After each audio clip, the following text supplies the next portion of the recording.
Hello everybody, welcome back to Back Out of the Case. This is Skyflight44, aka Zek44, and today we're going to continue to play Donkey Kong Land 2. Now, I started thinking about something. I think I noticed something I didn't notice before, and, well, the previous video, and that there's no,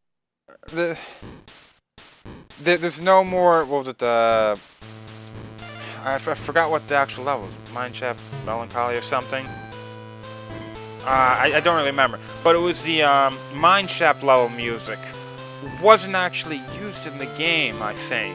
If I remember correctly, was that Head Hop's music that was used? Granted, I still like the actual piece, but that's just another track that would have been not used, or couldn't have been used. I hope. And that really does kind of suck, but well, at least it's not the entire ship deck problem. But this, we're finally getting into some of my favorite actual levels in the game. And to be honest, the swamp levels are my favorite levels in Donkey Kong Land 2. They're definitely my favorite levels. Some of my favorite levels in Donkey Kong Country 2. Except that first motherfucking one. Because that barrel. There was this barrel in Donkey Kong Country 2.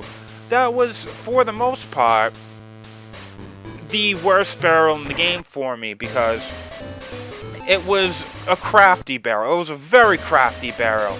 And it wasn't fast. It was slow. Very slow. And the way you had to use this barrel was to bring you to the other side. It was the very end of one of the levels. And it moved to the right very slowly, but it always shot you out every single time you went in. Getting back into the actual barrel wasn't easy, because it wasn't like you could at any point just press to the right to get back into the barrel. Because it was so slow. Until you actually pressed it at the very bottom. Like when you were starting to fall, you could actually press it and get into the barrel. And it felt weird and kind of, it was out of place. It felt out of place with how the game was pretty much training you.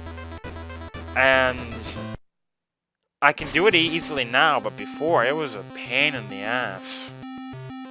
But in this game, they don't have that. The swamp levels are great platforming. And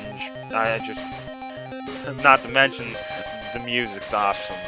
But this world's actually a pretty good one. At least when it comes to the ship-hold level in this one, the Glimmer's Galleon is not it's not a problem like it was in Donkey Kong Country 2, in which it had that flash frame. The entire blinding frame wasn't there. Of course, it's not in this one. It's actually really interesting because it's very much a lights out, lights on thing. You find the switches and you get it back. They were trying to keep the gimmick in it without it being the very same gimmick. And I give him props for that.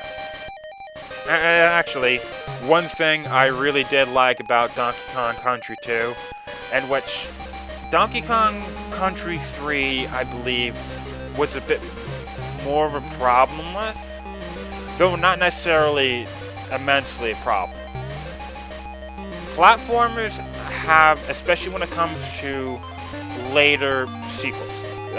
Every single sequel that comes after doesn't necessarily have to adhere to this, but this is a trend that generally happens when it comes to platforming sequels.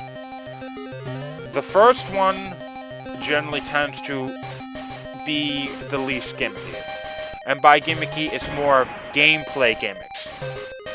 And the farther you go into the series, the more gameplay gimmicks you'll get. Like, let's say, Spyro the Dragon. Spyro the Dragon was very much a straightforward platform. You had all your moves from the very beginning. There was no real mini games in it. You basically just moved exactly how you always moved. And basically in Spyro 2, you would suddenly have more gimmicks, like you would be using turrets. You would be going using that fucking trolley that everybody hates, that I don't really understand how an adult can really fail that. Sorry if you fail that one trolley, that challenge, but I had problems with it as a child. I never have problems with it as an adult. Mainly because my reflexes are better than when I was a child. But when it came to Spyro 3, even more gimmicks were put in. More gameplay gimmicks, like the extra characters, like the boxing challenge, like that little hockey one in which you have the when you're trying to get those actual it was these little, I think it might have been elephants, little mammoths that you actually, or it was cats, something like that, which you had to freeze and get into the goal and shit. The gameplay was more gimmicky. There was a skateboard in Spyro 3. But the same thing happens in a lot of actual platformers. Crash, it was another one. Crash Bandicoot, the only real gimmick it had, other than the regular platforming, was the Warthog level. Then Come 2 had the actual bear levels, and it also had the actual jetpack levels. And then in 3, there was tiger levels, the jet ski, the actual plane, the fucking actual motorcycle. It's just, how many were you gonna put in there? And then Wrath of Cortex tries to up it with saying in the back there's like 7 or 8 actual vehicles in the game. I just want a fucking platformer. The Donkey Kong series isn't necessarily as bad. There really isn't any gimmicky gameplay when it comes to the different controls. And that's probably where I don't like gimmicky gimmicks in my platformers. I like level gimmicks. I really do like level gimmicks. It makes levels seem far more interesting. Like some of the platforming challenges that were in this one. A lot of the gimmicks. This one is the bouncing off of flutters, having these fucking reeds. I don't really remember what they're called, but those swamp reed things with the fucking tails at the top. Whatever those cottony looking thingies are. But, going along those. That's one of the platforming gimmicks. Platforming gimmicks are great. Some gameplay gimmicks aren't all that bad, but when it changes how you move, it doesn't necessarily work as well. And, again, one of the reasons why I initially didn't like Donkey Kong Country 3 was the fact that I felt the game to be a bit too gimmicky.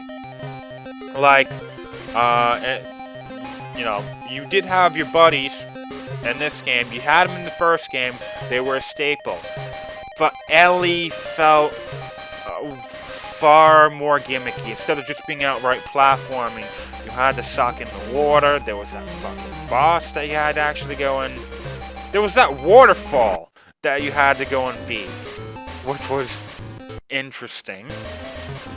But you actually had that stupid barrel rocket, that barrel rocket level at the very end of the game. And it's just, why?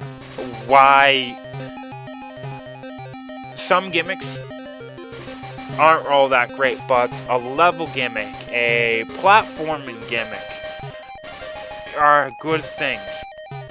Control gimmicks, especially when done in excess, are a very annoying thing. It's something that's tough to get used to. This is one of the things that a lot of people did not like about the Sonic Adventure era. in which, and this goes on all the way to Sonic 06, in which there was so many different ways characters controlled, so many different actual gameplay styles, that I just want to play as the main one, and you kind of get annoyed. I have no idea how I actually got onto this. I think it was the Glimmer's Galleon. That was what got me onto gimmicks. But yeah, I think you get what I mean. Oh shit! Slime Climb. Slime Climb originally took me 45 minutes to an hour. I don't really remember anymore, but 45 minutes to an hour. It might have been an hour. This was not the worst level in the entire, when I was playing Donkey Kong Land, the entire Donkey Kong Land series. The worst was definitely Bramble Scramble. However, this is a close one when it comes to how bad this game can get when it comes to what it wants you to do with platforming. And to be honest, I love playing through this level now because of the tension, because of the just how difficult the platforming is, because of some of the things you can do when you're playing through it as fast as possible. Like right here, getting this DK coin and then trying to hurry back up. Now, if I was slower, I would have probably seen the actual slime right there, and it would have been nasty. Nasty. And I probably, could have gotten hit. But oh well, that me not dying to that Kremlin that was bouncing and bouncing, I don't really get that one. That was me being lucky. But I actually, one time, I was having a trouble time falling when I had that, when I actually had that invincibility. It was so, I don't know why it was so hard for me to fall down that ledge onto the, into the barrel. But it did, and I died, and it sucked. But, oh well, you can get the invincibility again, just start running more, so it's, you don't have to do it, but if there's one thing I probably should have restarted for, was right there. But other than that, I am very proud of the Slime Climb run. And again, it's just, if you like these platforming challenges, they're a lot of fun when they get to be this hard. And there's a lot of actual levels like this at the very end of the game that'll just test you to your limits. So that is one of the ones I would not recommend using Diddy in, just because having Diddy's glide is so much better. Now this is another little interesting boss. Probably one of my favorites just to do, because it's actually quite a lot of fun. I don't really remember if they use the hooks at all. I think it's primarily just the croc heads, but it's a pretty easy boss. Just, go smack it. The second actual phase of this fight is weird, though. Whenever it comes up to, basically what you have to do, right here, is cannon. To actually get it to work, you have to go and spin into it. But, oh well, when you actually do, it's a pretty easy fight. And right there. Now it's dead. It's a lot of fun. I still enjoy this game immensely. It's been 2 months since I actually recorded this, more so. But, I think I'm gonna play it. See ya, everybody.